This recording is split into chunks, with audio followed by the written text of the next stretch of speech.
교독하시겠습니다. 그의 형들이 세겜에 가서 아버지의 양떼를 칠 때에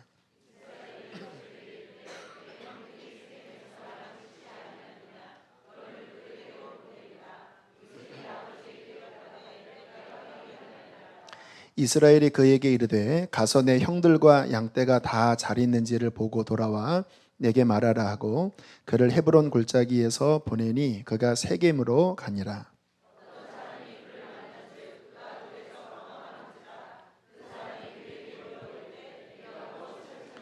그가 이르되 내가 내 형들을 찾아오니 청하건대 그들이 양치는 곳을 내게 가르쳐 주소서. 그 사람이 이르되 그들이 여기서 떠났느니라. 내가 그들의 말을 들으니 도단으로 가자 하더라 하니라. 요셉이 그의 형들의 뒤를 따라가서 도단에서 그들을 만나니라. 아멘. 오늘 본문은요, 요셉의 인생에 검은 먹구름이 막 밀려오고 있는 그러한 형상을 보여주는 말씀입니다. 우리가 잘 아는 이지선 자매 있죠? 화상당한 자매. 그분 전기를 보면 그 사고당한 당일날에 겪었던 본인의 심경을 이야기를 하더라고요. 그날 오빠와 같이 학교를 가서 이제 공부를 하려고 했는데 왠지 심란한 거 있잖아요. 물에 젖은 솜처럼 몸이 자꾸 처지고, 근데 본인만 그런 게 아니라 오빠도 왠지 집중이 안 되고 뭔가 자꾸 산만하고, 생전 처음 느껴보는 경험이었대. 몸이 안 좋아서 그런 게 아니라 이상하게 오빠랑 자신이 그렇게 뭔가 느낌이 안 좋아서 우리 공부 그만하고 그냥 가자. 그렇게 차를 타고 가다가 용산역 근처에서 술에 만취한 차가 들이받으면서 온몸의 절반 이상이 화상을 입고 결국 자매 인생에 아주 엄청난 시련이 그때부터 시작이 됐습니다. 살다 보면 그런 예감이 있는 게 있는 것 같아요. 뭔지 잘 알지 못하지만 뭔가 이상하다. 오늘 본문의 흐름이 그렇습니다. 요셉의 인생에 뭔가 정확하진 않지만 좋지 않은 불길한 조짐들이 일어나고 있는 거예요. 우리가 잘 아는 것처럼 아버지 야곱이 요셉을 편애했지요.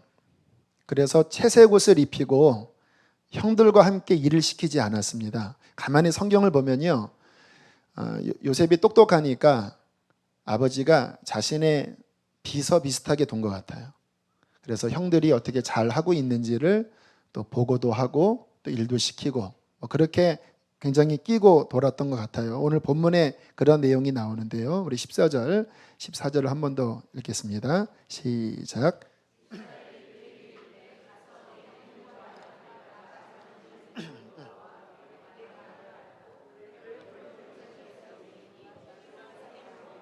네, 보내는 겁니다. 가서 보고 와서 나에게 알려줘라. 그런데 이제 꼬이기 시작하는데요. 아버지가 보냈던 그 세겜 지역에 형들이 있지 않았습니다. 당시에 핸드폰이 없으니까 어떻게 연락을 주고받을 길이 없잖아요. 보통 좀 장기가 많은 사람이면 형 없어요 하고 돌아올 텐데, 이 요셉은 천성이 성실한 사람입니다. 그런 면은 아버지 닮은 것 같아요. 그래서 충직스럽게 막 형들을 찾아서 헤매요.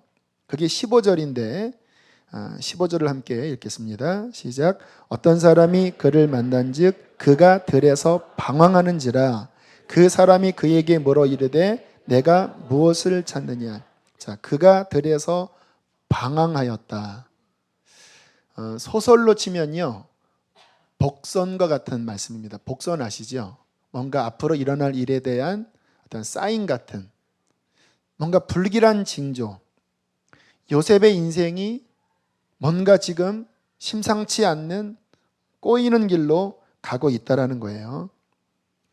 그 요셉이 방황하고 있는 모습을 어떤 사람이 보면서 넌 그렇게 뭘 열심히 찾고 있냐? 그러니까 형 찾습니다. 그 사람이 알려줍니다. 형들은 여기 있지 않고 자기네끼리 말을 하기를 도단으로 가자 이야기를 했다. 그래서 이제 요셉이 그 말을 듣고 한 16km 정도 떨어져 있다고 그래요. 세겜에서 도단으로 또 걸어갔습니다. 한 반나절 걸어갔겠죠. 그런데 이 발걸음이 요셉을 고통스럽게 하는, 고난의 용광로로 가게 하는 운명적인 발걸음이 되게 할 줄 요셉은 몰랐습니다. 자, 이제 요셉이 점점 형들이 있는 곳으로 다가가고 있을 때 형들이 먼저 요셉을 발견했습니다. 그때 형들이 어떤 말을 했는지, 자, 19절, 20절을 함께 보겠습니다. 자, 2절 함께 있습니다. 시작. 서로 이르되 꿈꾸는 자가 오는도다. 자, 그를 죽여 한 구덩이에 던지고 우리가 말하기를 악한 짐승이 그를 잡아먹었다 하자. 그의 꿈이 어떻게 되는지를 우리가 볼 것이니라 하는지라. 형들이 요셉이 오는 것을 보고 죽이려고 하는 계획을 품습니다. 참 사람 잔인하지요. 이게 왜 그러는 거냐면 시기심 때문에 그런 거예요. 여러분, 사람은요 극도로 이기주의입니다. 나랑 저 사람이랑 별로 피해주지 않으면 괜찮다가요, 뭔가 이 사람이 나에게 피해를 준다는 생각이 들면 그때는 죽이는 마음을 갖는 거예요. 여러분, 최초의 살인이 형제의 시기심 때문에 살인 벌어진 거 아시죠? 자, 지금 이 상황들을 생각해 보면 굉장히 극적인 면이 있는데요. 요셉은 형들을 미워하는 마음을 갖고 있을까요? 갖고 있지 않을까요? 요셉은 형 미워하지 않습니다. 물론 요셉은 본인의 아버지의 사랑을 독차지했기 때문에 미워할 이유는 없지만, 그래도 형들이 평상시에 요셉에게 곱게 말하지 않았거든요. 그래도 요셉은 형들을 미워하지 않았습니다. 아버지의 명을 받아서 이제 형을 우여곡절 끝에 찾은 거잖아요. 그러니까 요셉이 마음이 어떻겠습니까? 기뻤겠지요. 형들이 저기 모여 있는 것을 보고 천진난만하게 웃으면서 막 손짓하는 거예요. 형, 얼마나 찾았는지 몰라. 아버지가 형 어디 있는지 알아보고 오라고 그랬어, 형. 하면서 땀을 닦으면서 반가운 얼굴로 형에게 찾아갔을 때 형들의 표정들이 벌레 씹은 얼굴로 보는 거예요. 여러분, 사람의 이 감정이라는 게요, 그 지킬 박사와 하이드 내용 있잖아요. 사람이 착한 면도 있고 악한 면도 있습니다. 악한 사람이라도 그 아버지가 자녀를 대할 때는 그 표정이 천사 같아요. 아무리 살인자라도. 그런데 그 마음속에 독한 증오심, 미움을 품으면요 악마가 돼버립니다. 얼굴이요 바뀌어요. 여러분 자녀가 탈선할 때 그 표정들을 보면요, 이게 아들 표정이 아닌 것 같다고 그래요. 왜요? 그 안에 그 죄의 본성, 악마적인 본성, 그 잔인한 냉혹함, 형들에게 왔는데 형들이 다 썰렁한 거예요. 본인을 보는데 벌레 보듯하고 보고 채채거리고 내가 잘났냐? 이런 표정으로 이미 죽이려고 하는 마음을 다 품고 있는 그들의 태도에 아마 요셉은 굉장히 당혹스러웠을 것입니다. 자, 그러면서 이제 잔인한 일들이 벌어지기 시작하는데요. 23절, 24절을 함께 보겠습니다. 시작. 요셉이 형들에게 이르매 그의 형들이 요셉의 옷 곧 그가 입은 채색 옷을 벗기고 그가 잡아 구덩이에 던지니 그 구덩이는 빈 것이라 그 속에 물이 없었더라. 자, 여러분 이 채색 옷에 집중하십시오. 채색 옷이 무엇입니까? 차별 대우의 상징물이에요. 상징물. 요셉만 이 옷을 입힌 거예요.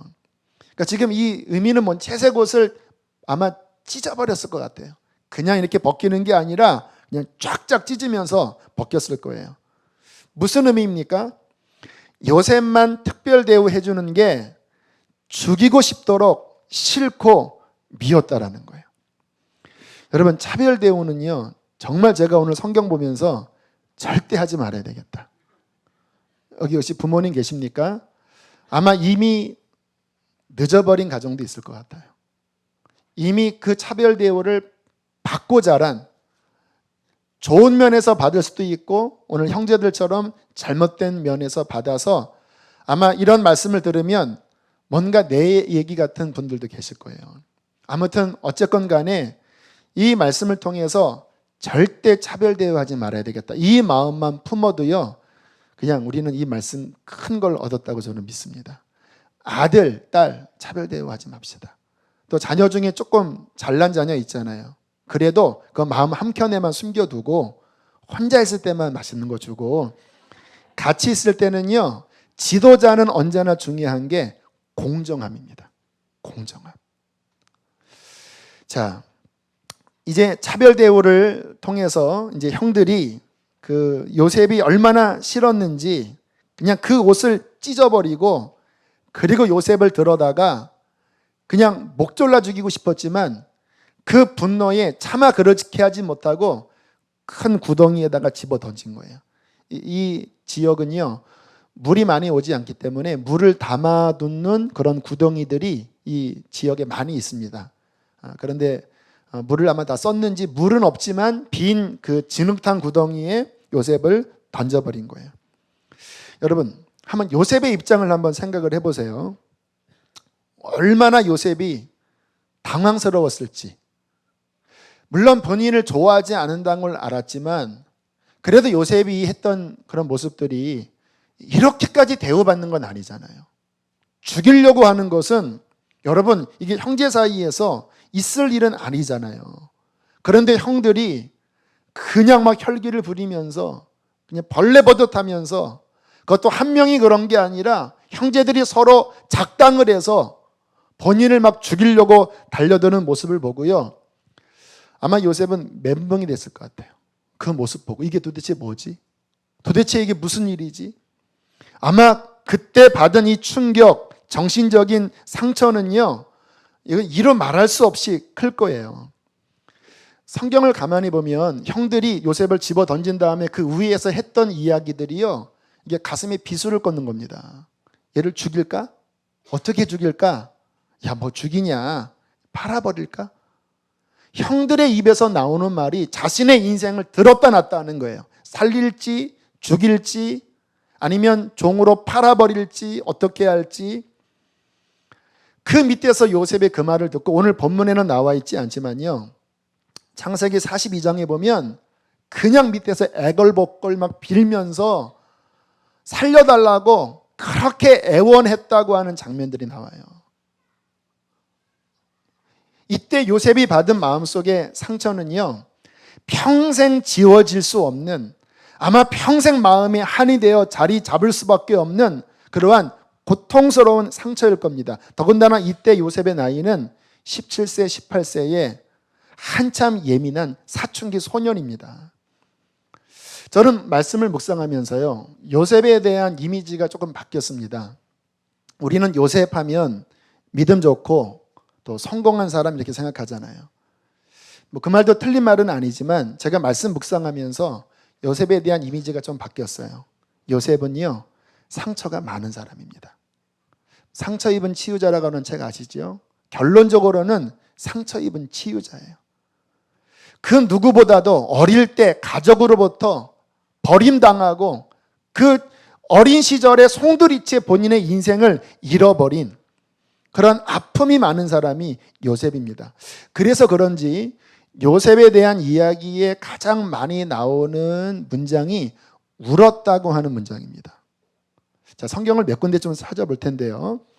자, 42장으로 한번 넘어가 보세요. 자, 42장은 이제 요셉이 총리가 된 거예요.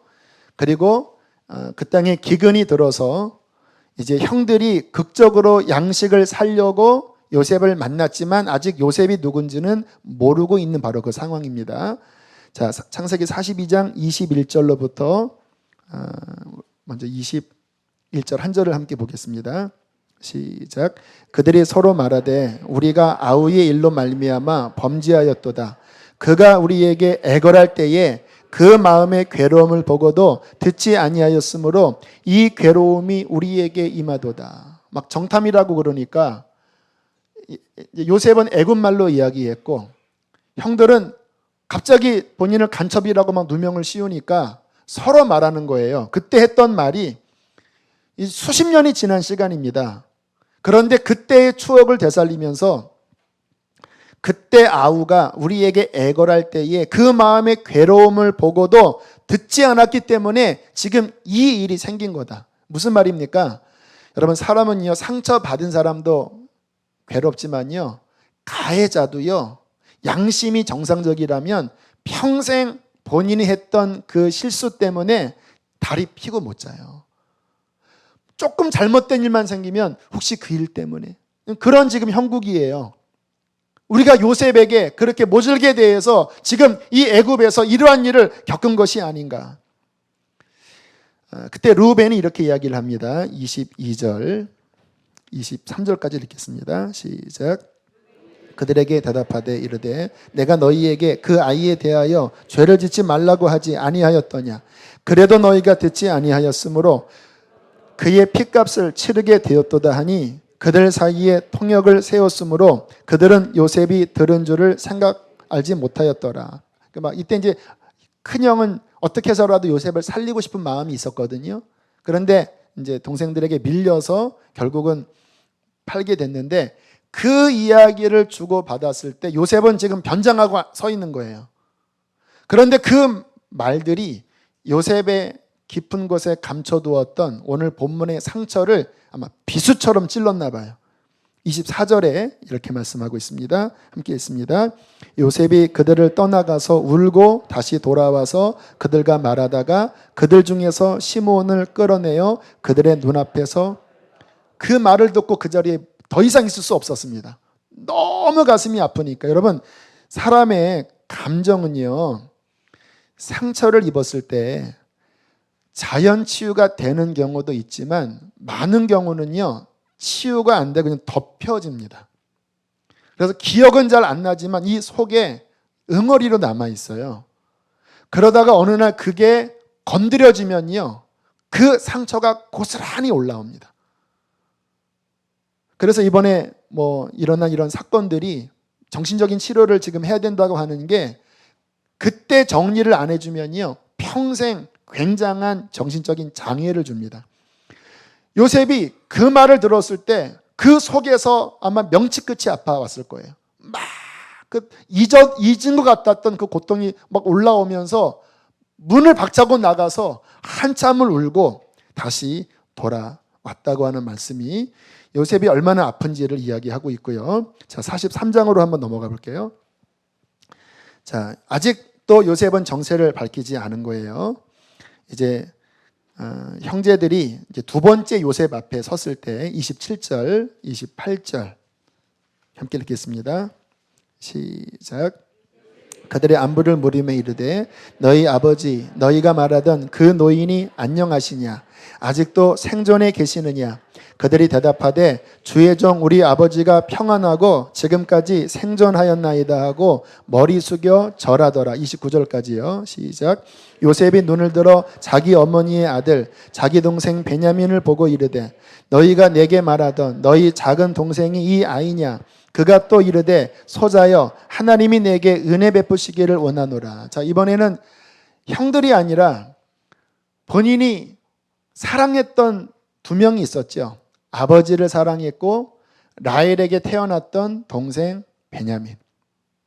그런데 요셉이 그 아버지에 대한 문안을 물을 때 깊은 곳에 그리움이 있었을 거예요. 여러분, 요셉이 받은 큰 상처 가운데 하나가 상실감입니다. 사람은 마땅히 가족으로부터 또 자라나면서 본인이 마땅히 누려야 될 권리에 대해서 자연스럽게 누리기를 원하거든요. 근데 그것을 상실해버렸을 때, 누군가로 인하여 강탈당했을 때 그 상실감이 상처가 돼요. 그런데 요셉이 바로 그 아버지를 잃어버렸고 사랑하는 동생에 대한 이게 형들로 말미암아 칼로 도려지듯이 그렇게 잘려버린 거잖아요. 그 동생을 보자마자 또다시 요셉의 눈물이 터지는데요. 30절 말씀 함께 읽겠습니다. 시작. 요셉이 아우를 사랑하는 마음이 복받쳐 급히 울 곳을 찾아 안방으로 들어가서 울고 31절 얼굴을 씻고 나와서 그 정을 억제하고 음식을 차리라 하매. 여러분, 얼마나 보고 싶었겠습니까? 요셉이 베냐민을 보자마자 꽁꽁 묻어두었던 그 그리움이 물밀듯이 막 올라오면서 서러움에, 그리움에 도저히 감정을 숨기지 못하고 또다시 문 밖을 나가서 한참을 통곡을 하고 다시 얼굴을 씻고 다시 형 앞에 서는 모습. 무슨 이야기입니까? 요셉 안에 있는 상처를 보여주는 거예요. 마지막 한 군데를 더 볼게요. 45장 1절 2절. 이제 자신을 밝힐 때 어떻게 또 눈물을 흘리는지. 자, 1절 2절을 함께 읽겠습니다. 시작. 억제하지 못하여 소리질러 모든 사람을 자기에게서 물러가라 하고 그 형제들에게 자기를 알리니 그때에 그와 함께한 다른 사람이 없었더라. 요셉이 큰 소리로 우니 애굽 사람에게 들리며 바로의 궁중에 들리더라. 요셉이 이때 자신을 다 드러내면서 요셉이 했던 행동은 큰 소리로 우는 거예요. 왜 우는지 아세요? 아팠기 때문에도 울지만 지금 하나님께서 요셉을 치유하시는 겁니다. 여러분, 치유는요, 드러내고 그 드러냄 속에서 하나님이 만지실 때 치유가 일어나요. 그 뒤에도 요셉의 눈물이 또 나오긴 하지만 거기는 나중에 보고요. 자, 이렇게 요셉은 그 평생에 많은 상처, 그 상실감, 이러한 것들로 이 사건으로 말미암아 요셉의 인생은 진행이 돼요. 가만히 제가 말씀 묵상하면서 깨달은 게요, 요셉만이 아니라 하나님을 잘 믿은 사람들은 실은 다 상처가 많은 것 같아요. 다윗도 그랬죠. 예레미야도 그랬죠. 세례 요한도 그렇죠. 자, 아무튼 이제 이 사건 우리가 봤던 37장에 요셉이 받은 이 상처 이후의 성경 이야기는요, 요 사건을 중심으로 진행이 됩니다. 주제는 뭐냐면 야곱 가족의 화해 이야기입니다. 요셉의 용서 이야기예요. 여러분, 창세기 37장부터 끝까지 성경의 결론이 용서 이야기와 화해 이야기로 끝난다고 하는 것은 굉장히 의미심장한 부분이에요. 아니, 37장뿐만이 아니라 이미 그 전부터 야곱이라고 하는 사람의 이야기도 그 주제가 에서와의 화해 이야기잖아요. 여러분, 창세기는 성경 가운데 모든 성경이 중요하지만 창세기는 성경 가운데 가장 중요한 성경 가운데 하나입니다. 왜냐하면 근원을 보여주기 때문에.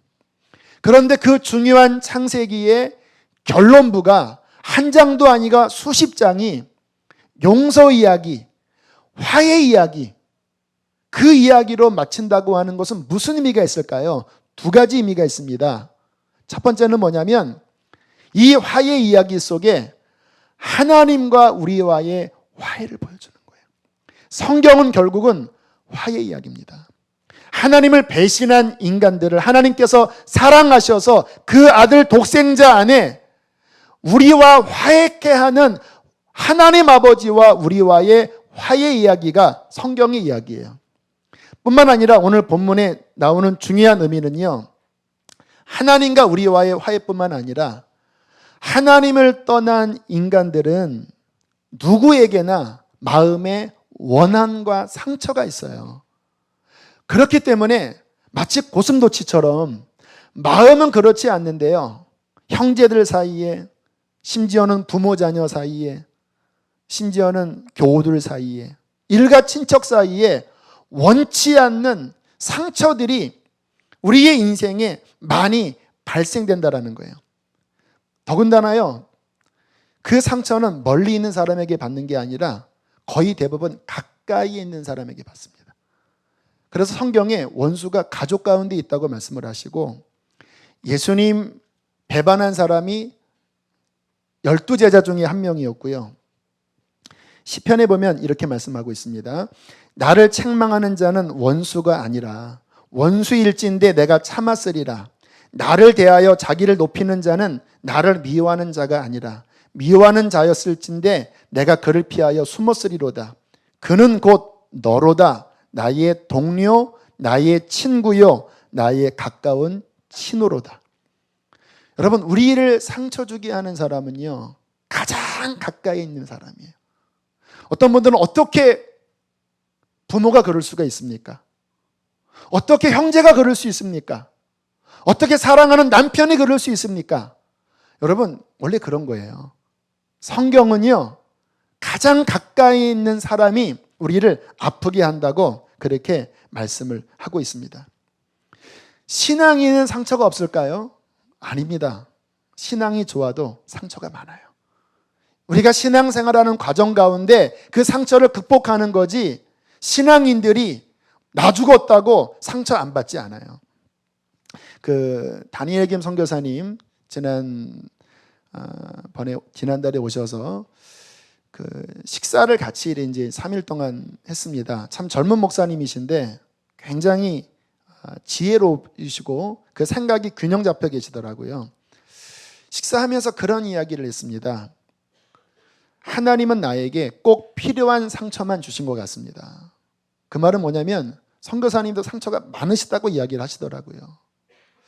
가정적으로도 좀 아픔이 있으셨다고 이야기를 하고, 또 가장 큰 상처가 미국에서 사관학교 다니실 때 그 상급상에게로부터 받은 그 인종차별이 적당히 받은 게 아니라 수년간 집요하게 매일 밤 와서 인종차별을 받는데요.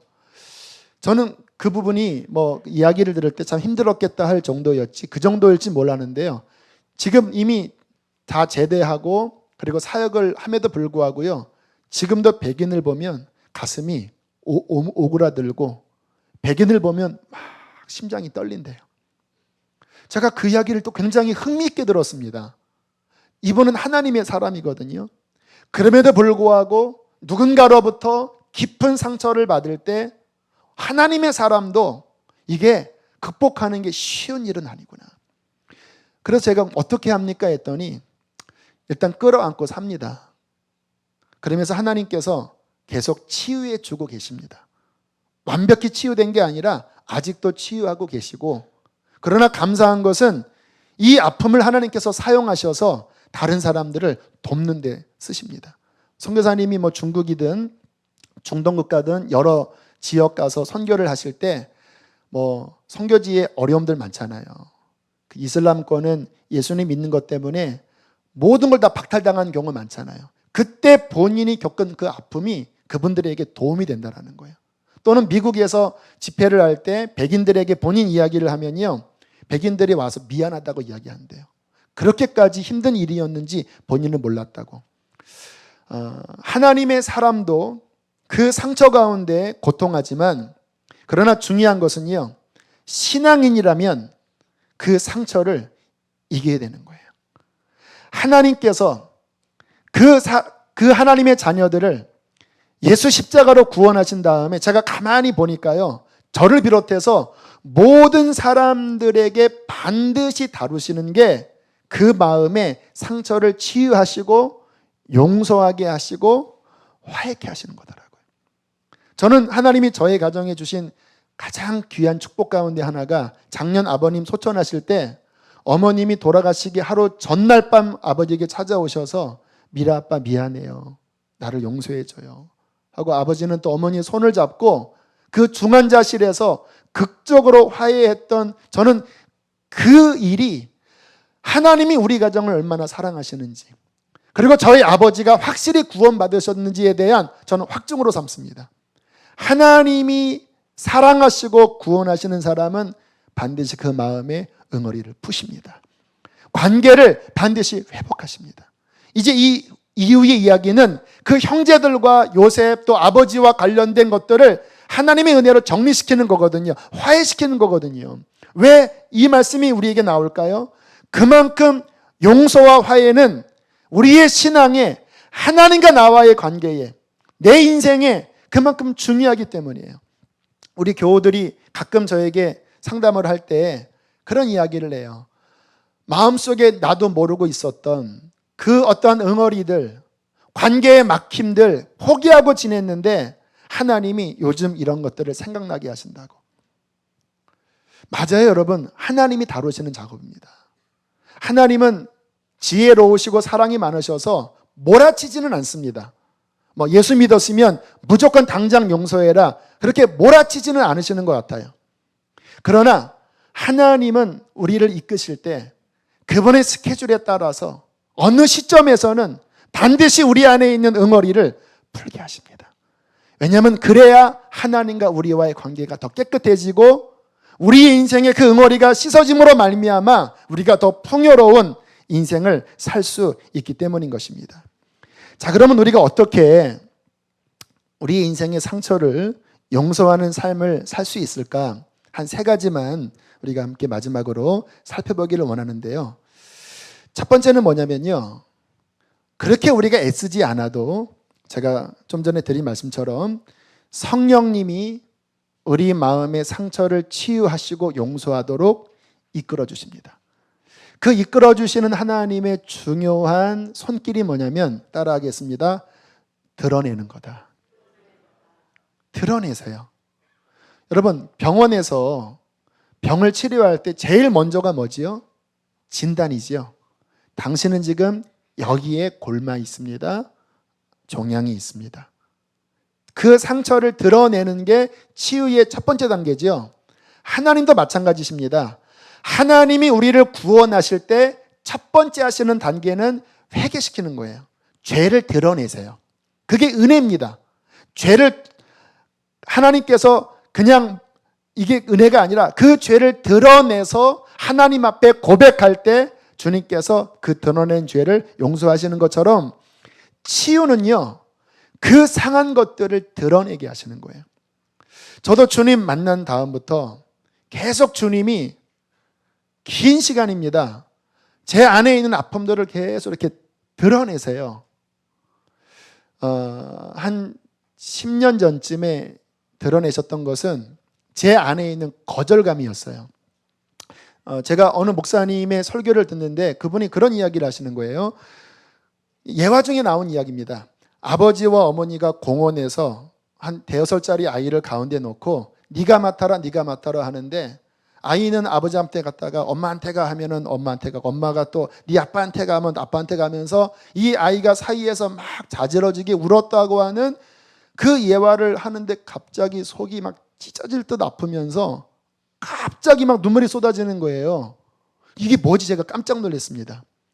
그리고 그 자리에서 설교를 끄고 제 사무실에서 무릎을 꿇고 이게 도대체 뭡니까? 계속 눈물은 흐르고, 그리고 기도하는데 주님께서 제 어릴 때 그렇게 제가 그 사이에서 어디로 갈지 모르는 그런 사건들이 하나 있었거든요. 그게 막 떠오르게 하는데요.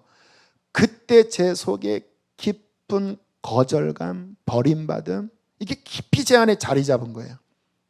그게 제 인생에 누군가 나를 이렇게 버린다고 생각하면 마음을 확 닫아버리고 막 상처받고 하는 그 일들이 이것 때문에 그랬구나. 그리고는 한동안 제가 며칠을 울었습니다. 다 큰 30대 중반의 목사가 그 어린 시절을 기억하면서 제 사무실에서 한동안 울었어요. 하나님께서 저를 치유하시기 위해서 이미 주님 만난 지 한참 지났지만 그 사건을 어떠한 상황으로 드러내셔서 하나님이 고치시더라고요. 사랑하는 교회 여러분, 아마 근래에 하나님께서 여러분에게 어떠한 상함들, 관계의 막힘을 다루신다고 여기시면 여러분 감사하십시오. 하나님이 사랑으로 여러분을 치유하기를 원하십니다. 왜? 그래야 여러분이 그 고통에서 벗어나고 여러분이 건강하고 행복한 삶, 그러한 신앙을 가질 수 있기 때문에 그런 거예요. 자, 그렇게 주님께서 여실 때 중요한 마음의 태도가 있는데요. 용서하려는 마음을 품어야 돼요. 물론 상처가 크면 우리의 힘으로 용서가 잘 안 돼요. 사람은요, 용서가 쉽게 안 되는 존재입니다. 그러나 우리가 스스로 한다기보다는 성령께서 우리를 용서로 밀고 계시기 때문에 우리가 그 성령의 인도함에 자발적으로 동참해서 주님, 제가 용서하겠습니다라고 우리가 동의를 하면요, 내 힘이 아니라 주님의 사랑의 힘으로 용서하도록 도와주십니다. 그게 성경적인 용서예요. 그 용서할 때 가지는 중요한 마음이 뭐냐면, 하나님이 나를 용서하셨기 때문에 나는 무조건 용서합니다. 이 마음을 가지셔야 돼요. 하나님을 생각하지 않고 내가 받은 상처만 생각하면 세상에 나처럼 상처받은 사람은 없어요. 여러분, 모든 사람들은요, 가장 상처받은 거예요. 그러나 하나님 앞에 내가 어떻게 용서받는지를 생각하면 그 사람이 나한테 한 행동은 내가 하나님 앞에 지은 죄에 비해서는 아무것도 아닌 거예요. 하나님이 나를 용서하셨기 때문에 나도 용서합니다. 이 마음을 가질 때 성령께서 우리의 용서를 도와주실 것입니다. 마지막 중요한 것은요, 그 사건에 대한 해석인데, 여러분 곰곰이 생각을 해보면 우리가 겪은 그 상처가 우리에게 꼭 해만 된 것은 아닙니다. 여러분 요셉 같은 경우를 보세요. 자, 오늘 본문을 보면요, 다시 한번 본문으로 돌아와 보시기 바랍니다. 창세기 37장.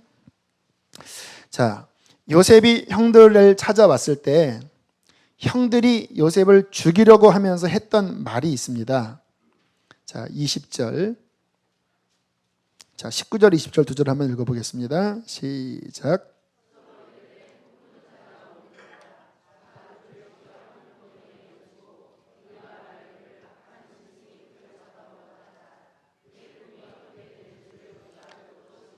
형들은 요셉의 꿈이 싫었거든요. 그래서 만약에 그 꿈이 진짜라면 우리가 요셉을 죽여버려서 그 꿈을 숲으로 돌아가게 하자. 그래서 요셉을 잡아다가 구덩이에 던져버렸는데, 근데 역으로 형들이 했던 이 행동이 요셉의 꿈을 이루게 하는 도움의 역할을 했죠. 이렇게 해서 팔려간 애굽에서 총리가 된 거잖아요.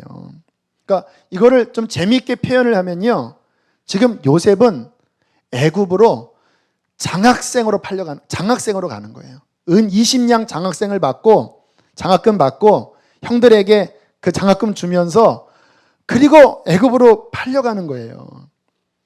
여러분, 우리가 지난주에 마지막으로 들었던 말씀처럼 하나님을 사랑하는 자, 곧 그의 뜻대로 부르심을 입은 자들에게는 모든 것이 합력하여 선을 이룹니다. 물론 이 말씀에 오해하면 안 돼요. 인간의 그러면 실수도 그렇게 하나님의 선을 이루면 내가 했던 실수가 이게 뭐 나쁜 건 아니지 않느냐, 그렇진 않아요. 실수는 실수입니다. 형들의 악은 형들의 악이에요. 그 악을 정당화시킨다고 성경은 말씀하지 않아요. 그것 때문에 형들이 고통당하잖아요. 야곱도 그 형의 장자권을 뺏기 위해서 했던 행동들이 성경에서 정당화시키지 않습니다. 그것 때문에 야곱이 연단당하잖아요. 그러나 중요한 것은 뭐냐면요, 그럼에도 불구하고 하나님 안으로 들어가면 인간의 실수도, 인간의 죄악조차도, 내 인생에 닥친 그 고통과 괴로움조차도 하나님 안에 들어가면 모든 것이 합력하여 선을 이루게 하십니다. 그게 우리의 믿음이에요. 그래서 우리는 감사할 수 있습니다.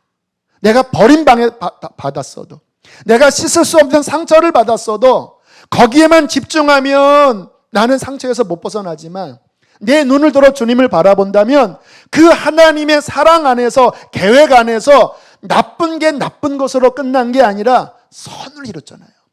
요셉에게는 어떠한 선을 이뤘는지 아세요? 총리 된 거 아닙니다. 지난주에 드린 말씀처럼 구원을 이루었고, 하나 더 말씀을 드리면요, 여러분 요셉의 인생이 예수님을 닮은 거 아세요? 예수님이 동족으로부터 팔렸잖아요. 요셉이 형제들에게 팔렸습니다. 예수님이 은 30냥에 팔렸죠. 요셉이 은 20냥에 팔렸습니다. 요셉이 결국은 본인이 총리가 되어서 부활을 의미하지요. 요셉이 죽은 거잖아요. 죽음과 부활을 통과하고 가족들을 구원하고 민족을 살립니다. 이방도 살립니다. 애굽도 살리잖아요. 예수님의 모습을 이 고난을 통하여 그 12아들 가운데 고난 가운데 있었던 요셉에게 예수 그리스도의 형상이 새겨집니다. 여러분, 하나님의 축복은요, 첫 번째는 구원이고 두 번째는 예수 닮는 것입니다. 왜? 그것이 영원하기 때문에. 우리의 인생에 고난이 있었어도 그 고난은 우리를 더 예수 닮는 자로 변화시켜줍니다. 그 고난이 예수를 믿는 구원으로 이끌어주는 거예요.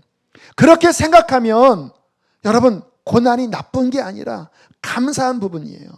그 생각으로 하나님 앞에 감사하고 또 내게 해를 준 사람을 용서할 때 우리의 인생에 예수님의 아름다운 모습이 새겨지게 될 줄로 믿습니다. 우리 함께 이 시간 찬양하길 원합니다. 하나님의 성령은 이사야 61장에 우리의 상한 마음을 고치시고 치유하시는 분이라고 말씀을 하십니다. 오늘 이 말씀을 듣는 가운데 여러분도 혹시 차별을 당하고 또 마음에 아픈 마음이 있는 분이 계실 겁니다. 오늘 성령님 앞에 우리의 마음을 열어드리고 그리고 하나님 앞에 기도할 때 주께서 우리의 인생을 치료하여 주실 것입니다. 함께 이 시간 찬양합니다.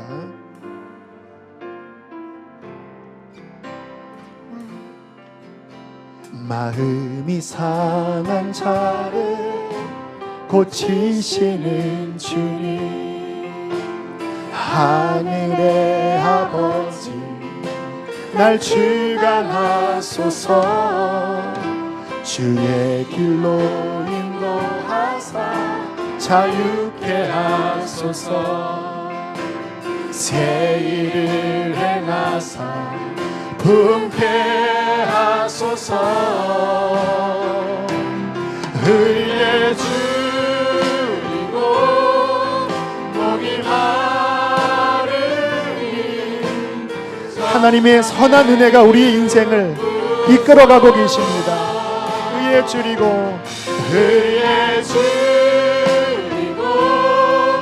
목이 마르니 우리 마음에 아픈 마음이 있는 사람들은 오른손 가슴에 얹고 다시 한번 마음이 상한 자를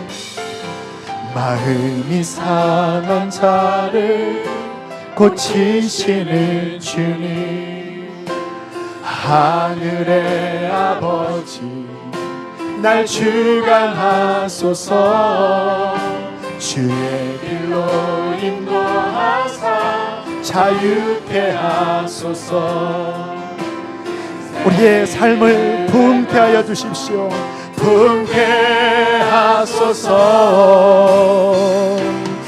의에 줄이고 목이 마르니 성령의 기름 부으소서. 의에 줄이고 목이 마르니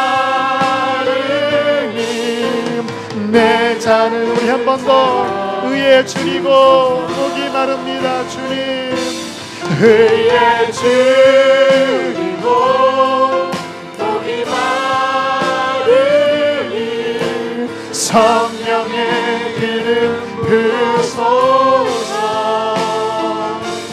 의에 줄이고 목이 마르니 내 잔을 채워 주소서. 사랑하는 교회 여러분, 이 세상에는 상처로 가득합니다. 나만 있는 것이 아니라 모든 사람에게 있습니다. 그러나 해결할 길은 주님께로 가는 것입니다.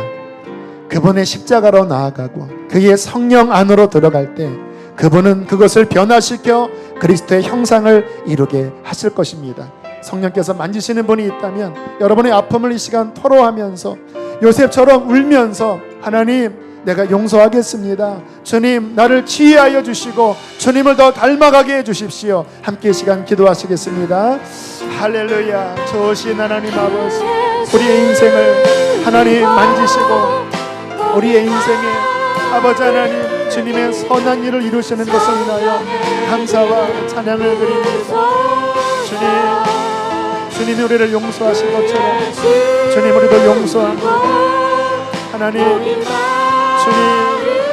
주님 우리의 아픔이 있습니다. 우리 안에 상함들이 있습니다. 우리 안에 버림당한 것들, 우리 안에 외면당한 것들, 하나님 왕따를 당한 것들, 하나님 아버지 주님 중상모략을 당한 것들, 주님 우리 안에 아버지 씻을 수 없는 상처들 주님께서 씻어주시기를 원합니다. 보혜사 성령님 우리 인생을 다루시고 우리 인생을 만져주시기를 원합니다. 주님 대적하여 주십시오. 주님을 닮아가게 하여 주십시오. 성령님 만지소서. 성령님 만져주십시오. 성령님 불어주십시오. 성령님 불어주십시오. 성령님 불어주십시오. 자유케 하여 주십시오. 자유케 하여 주십시오. 하나님 아버지, 성령님, 이 시간 주님의 약속대로 우리 사랑하는 교우들의 마음의 구석구석을 아버지 치유하여 주십시오. 주님, 이 세상에 살면서 원치 않게 주님 겪었던 요셉과 같은 버림받음, 외면당함, 폭언과 폭력, 주님, 우리의 가슴에 비수를 꽂히듯이 들었던 그 모든 죽임의 말들, 내가 주님을 믿지만 아버지 그것을 생각할 때 내 마음이 우울하고 내 마음이 슬프고 또 여전히 그 관계가 풀어지지 않음으로 인하여 나의 삶을 어렵게 합니다. 요셉의 하나님, 당신은 치유자이십니다. 야곱의 하나님, 당신은 화해케 하시는 분이십니다. 보혜사 성령을 통하여 우리의 인생을 하나님과 화해케 하신 것처럼 주님, 나에게 아픔을 주었던 모든 사람과 아름다운 화해를 이루실 줄로 믿습니다. 주님, 우리 안에 선한 일을 이루어 주십시오. 우리 연약함을 주께 내어 맡깁니다. 내가 할 수 없지만 주님의 이름으로 하겠나이다. 사랑하는 교우들의 가정을 치유하여 주시고 회복하여 주소서. 축복합니다. 어루만져 주소서. 평강을 주소서. 주님이 우리를 사랑하시오니 그 사랑 안에 우리가 거하겠나이다. 주님, 오늘 하루 종일 또 교회 각 곳에서 섬깁니다. 힘 주셔서 잘 감당케 하옵소서. 예물 올려드립니다. 기쁘게 받으시고 하나님, 우리의 삶이 주 안에서 주님 날마다 감사, 날마다 아버지 앞에 올려드리는 기쁨 가득하게 하옵소서. 병든 자들을 치료하여 주옵소서. 이제는 우리를 죄에서 건지신 예수 그리스도의 은혜와 하늘아버지의 그 크신 사랑하심과 성령의 위로하심, 치유하심, 화해케 하심이 오늘 말씀을 듣고 돌아가는 모든 이들의 심령과 가정과 삶 속에 충만히 함께할지어다. 아멘.